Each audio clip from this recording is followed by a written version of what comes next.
Hello, it is Cindy Ingram, and I am back for another Word of the Year update.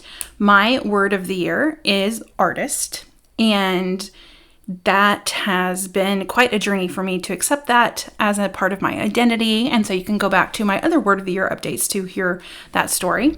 But today, what I want to talk about is the concept of creating garbage, and one of the things that I have learned through my writing, through my art making, through my business, is that perfectionism is a killer. Perfectionism is a thief.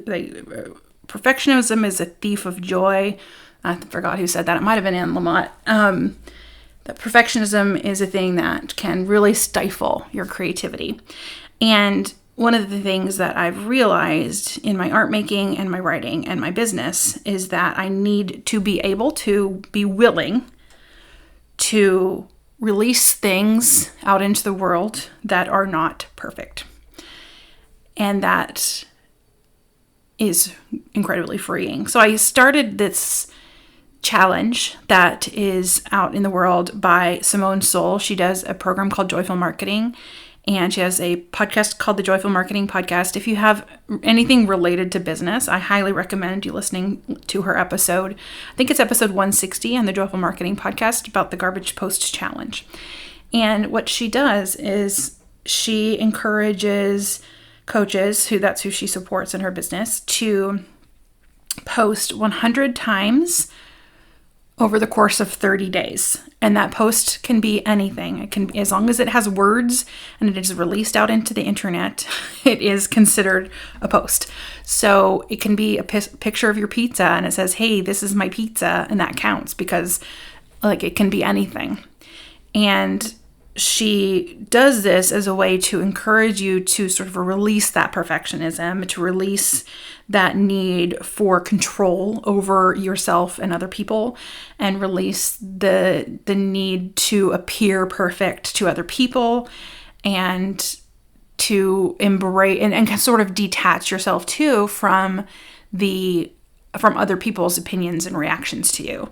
So untangling yourself from how many likes and likes and comments you get and that sort of thing. So I've tried the Garbage Post Challenge 3 or 4 times over the last year. My first time was trying it was in January of 2022. And then I tried again a couple other times. I never made it all the way through the challenge, and because I always end up, one, getting distracted by a trip or something dramatic happens in my family or, whatever it is. I always end up getting distracted, or I realize, oh, okay, I got the message. I got the learning here. I don't have to do it anymore. That happens to me a lot. I'm like, oh, okay, I got it. I don't need to complete whatever it is. But this time I started it again in February. And I was like, I'm going to do it 100%. I'm going to go all the way to the end. I'm going to post the 100 and I'm not going to stop. Even if I feel like I got the message, even if I feel like I don't need the learning from it anymore, I'm just going to do it. And the act of finishing is what's going to cause the transformation for me. So I did the Garbage Post Challenge, and all of the things that Simone said would come true have come true. I was more playful, more experimental in my business. I felt more free to talk about things that I felt like talking about in the moment. It opened up some creativity on what I want to talk about and what I like to talk about. It made me kind of even more brave with some of my choices, because Simone also encourages you to be bold in your opinions and be willing to piss people off and that sort of thing too, because then it'll make people resonate to you. That's a whole other marketing thing. So, I'm in that space of the Garbage Post Challenge. I ended and I started it right up again because I was like, oh, that was great. I want to do it again. And then I'm just going to make garbage posting the thing I do. And at the same time, I go to writing practice every day. And I have found recently that it's a little bit harder to write my book, that I'm struggling with the flow. I'm struggling with putting things in the right order and capturing the essence of what I'm trying to say. And this part of the book is a transition part. It is a bridge from the beginning to the end, and so it is different. And I'm also living it at the same time. Like, I'm living a lot of the lessons that I'm writing about. I didn't just like learn the thing and then it's done, but like these lessons kind of keep coming up. And so it's been a little bit harder to write because I don't have a narrative about, this is what happened and this is how I healed from it. It's like, this is how I healed, and also I'm still dealing. It's like, oh, it doesn't go away. Like, you still have emotions after you've healed from something. So anyway, it's been really hard and challenging to write. And my desire for perfectionism, my desire for it to be emotionally powerful, my desire for it to really be poignant and for it to capture your attention and your heart, like, that's been a little bit harder to reach. And for a lot of reasons, that there's life stuff going on too. It's been a kind of an emotional month. There's been some family stuff and whatnot, and spring break and a couple trips and like all this stuff. So that's also made it harder too. But one of the things I read about, and I think I talked about this in a book before, which is Anne Lamott's Bird by Bird. It's about writing, but she has a chapter called Shitty First Drafts. And in Shitty First Drafts, she says you should, that if you try to be perfect right out of the gate, like, that is going to stifle any magic that comes from your writing, that you need to be willing to, like, for it to be vomit, for it to be garbage, for it to be, not make sense, and for it to be wrong, and for it to sound bad, and, like, to break grammatical rules, and, all the things. You need to be willing to do that. And I have found over and over again that is really hard for me to do. Like, I go straight towards wanting it to be perfect. And so it's kind of a lesson I was learning. I was in writing practice just this morning, and I was writing this chapter. I've been I feel like I've been writing for a while, but I haven't. I just started the chapter last week. But I was wanting to say so much in this one chapter. I had a list of kind of things I wanted to say. The artwork is full of symbolism that I wanted to bring in, and like all of this was happening. And so I kept getting stifled with, what's the right way to say this? What's the right order to put all this in? How do what's the right emotion that I want people to feel when they read it? All that stuff. And then today was like, okay, I'm going to allow myself to just write it, and I'm going to allow it to be garbage, and know that I have Heather, my book coach, who can fix it. She can go in and she'll look at it and she'll know exactly what to do. So I'm like, okay. Every time I got to that place of, oh, this is going to be garbage or what, I'm like, great, it's garbage. That means I'm doing it right. Creating garbage is doing it right. With the Garbage Post Challenge, as long as you're doing it right. So I just was like, okay, Heather can fix this, and I move on. And so, and I can fix it later too, but like, having an objective opinion on my writing is very good. So, leaning into that process in the writing, it's new for me. It's not easy. Even, in my checkout for the writing group today, I was like, said I did that. And Heather was like, well, that's new for you. And I was like, I know, I'm trying. I've been trying this whole time, but it's really hard. Because I'm just so perfect, Just kidding. Okay. And then, I'm noticing it's fun to get the same lesson over and over. I just did a coaching call with someone who is also, wanting to make art, has been feeling the call her entire life and kind of has been avoiding it. And she's been embracing just doing a little bit and trying not to have any expectations of it. And I'm just scribbling some lines or just doing something really quickly, and just embracing that willingness to be imperfect at something, and just for, and to do it because it's important to you and that you feel the call to do it, and that trusting that process. But I have noticed in my art making lately, I've been getting a little bit in my head,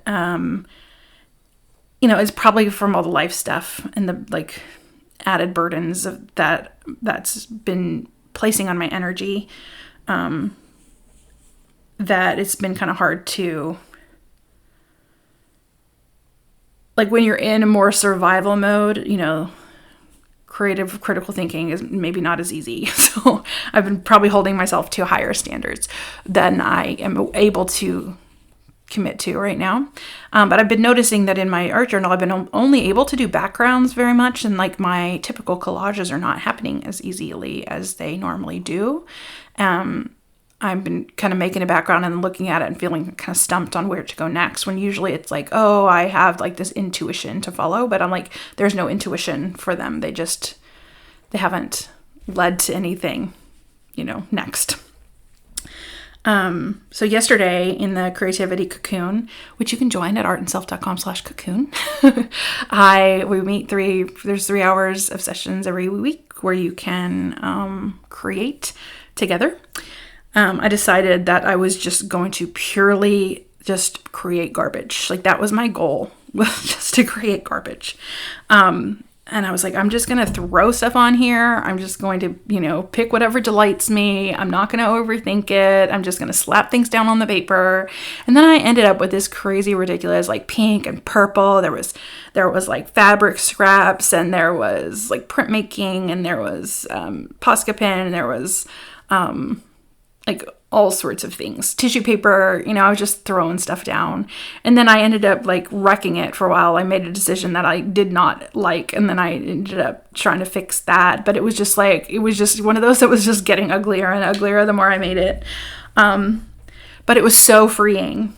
And it's just something I have to remind myself that it's okay to create garbage. It's okay to create a shitty first draft. It's okay to make something just for the sake of making it, and not so I can share it, and not so I can impress someone, that it's that experimentation and that play, and that is what will lead to magic later on. Maybe in something I did yesterday in the creation of that pink explosion is what I was calling it, that like I learned that will then show up in my artwork in another way, or maybe it won't. But that it allowed me the space to open myself up to imperfection, and open myself up to just letting myself be with the materials without expecting anything of them, or without expecting anything of myself. So that has been my lesson lately, that just to allow myself to create garbage. And sometimes that garbage can be turned into something shiny and new and recycled, and turned into, a polished work of art, a finished piece of writing, or maybe it won't, but that it's still worth doing, and it's still worth playing and existing in that state of imperfection, because I know perfectionism is such a thing that people struggle with. And I have been a perfectionist for most of my life. I'm more of a recovering perfectionist right now. It just kind of still shows up sometimes. And it's, I think it's a lifelong thing to sort of detach yourself from that desire and that need to be perfect, because that is what keeps us from other people. And it's what keeps us from ourselves and knowing our true selves. So the need to not be perfect, I think, is an important one, or the work towards dismantling perfectionism is really important in our world, especially for women. Okay, so thank you very much. That was my update for today. And if you are interested in exploring how you might be able to start working on dismantling your own perfectionism, I would love to work with you on that. I have one-on-one coaching packages where we can work on helping you create what you want to create and live the life that you want to live, filled with peace and authenticity and creativity and compassion and joy and all of those amazing things. If you want to explore that further, you can book a call with me at artandself.com/discovery. And if you want to join me in working on art and creating art together, you can join the Creativity Cocoon, which is artandself.com/cocoon. Thank you so much for listening. I will be back on the Art and Self podcast next week with an amazing artist guest, Kate Wurtzel, and she will surely inspire you to create art if you have not already been inspired to yet. See you next week.